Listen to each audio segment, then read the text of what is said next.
What's up, everyone? Big Dan here, and we need to have a little chat about romance in the Mass Effect games. Because some of y'all get a little weird and cringy when it comes to your obsession with romance in these video games. This doesn't apply to everyone in the fan base, but if it applies to you, consider this a friendly intervention. I never asked for this. As a YouTuber who primarily makes Mass Effect videos, I have a unique position where I see a lot of different viewpoints and opinions from the fandom on a daily basis. And one of the things I've noticed is that some of y'all get real weird with the romance stuff in these games. I think Mass Effect fans basically fall into a few different categories or camps.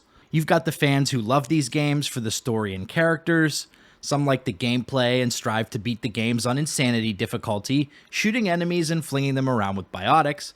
And some of us like to see how different choices and consequences play out in the series. But then there are a small group of fans who are emotionally invested in the game's romantic antics in a way that's kind of cringy. And that's what I want to talk about today. You know, I was watching a small Twitch streamer play Mass Effect 2 recently. I won't say who it was, but she was talking about Garrus and revealed to us that she basically has a Garrus shrine in her bedroom, complete with dolls, posters, action figures, and the like. Conrad, if you have some kind of weird shrine of me, I'm gonna be very unhappy.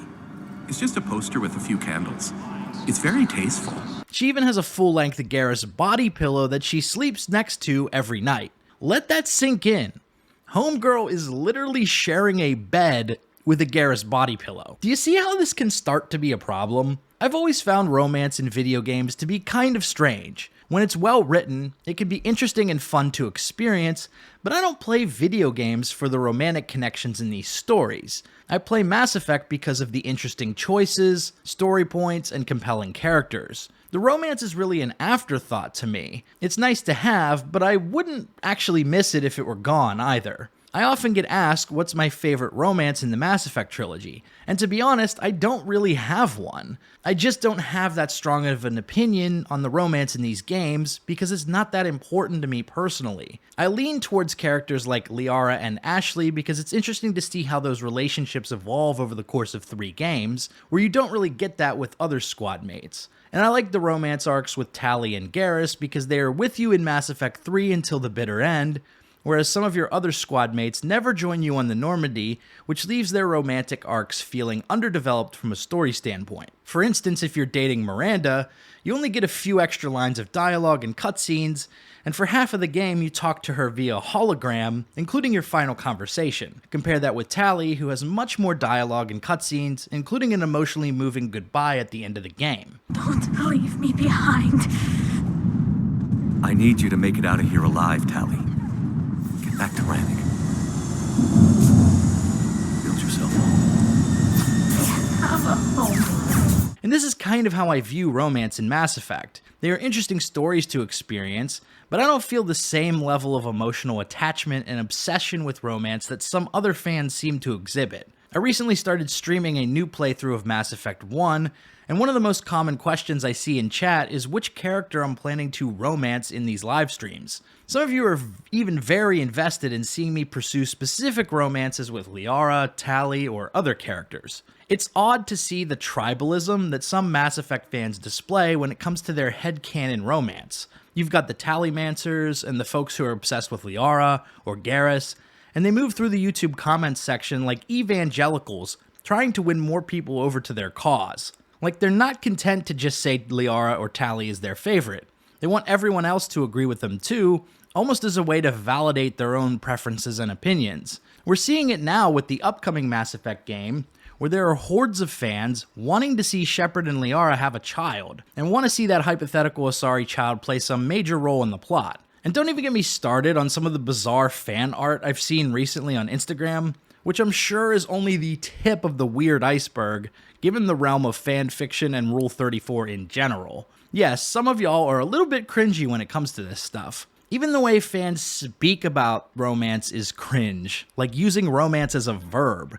In what other context do you hear people talking about quote-unquote romancing someone? You wouldn't tell your friends, oh, I have a huge crush on Jessica or Fred, I can't wait to romance her. I want to romance her so bad. It just doesn't sound right. And this stuff doesn't only happen with Mass Effect. This applies to Dragon Age and other franchises too. So don't think you get a pass, Dragon Age fans. I see you out there banging elves and shit. Don't think I don't know what you've been up to. Now, I'm not a psychologist, but it seems like what some people are doing is substituting attachment with fictional characters for real-life relationships. I get it, a lot of people are lonely. It can be difficult to form friendships and romantic relationships in real life, especially given the events of the past 2 years. We spend more and more time online and in virtual worlds these days through YouTube, video games, Zoom calls for work and school, etc. And as a society, we spend much less time connecting with people in real life. But people have emotional needs when it comes to connecting with others.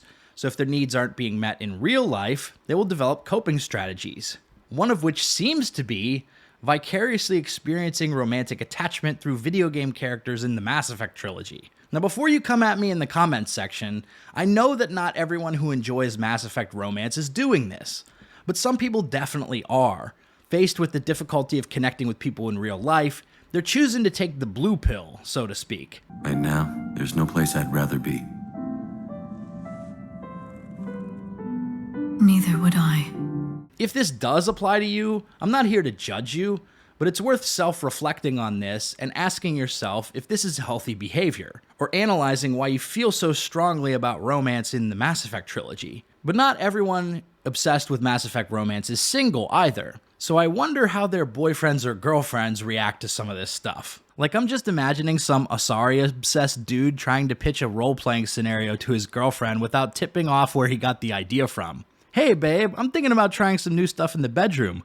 Are you open to hearing my idea? Sure, what do you have in mind? So you know Snoop Dogg? Yeah? You remember when he had his hair in cornrows? Okay.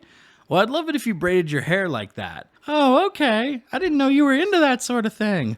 Uh-huh. I'm not done there, though. You know the Blue Man Group?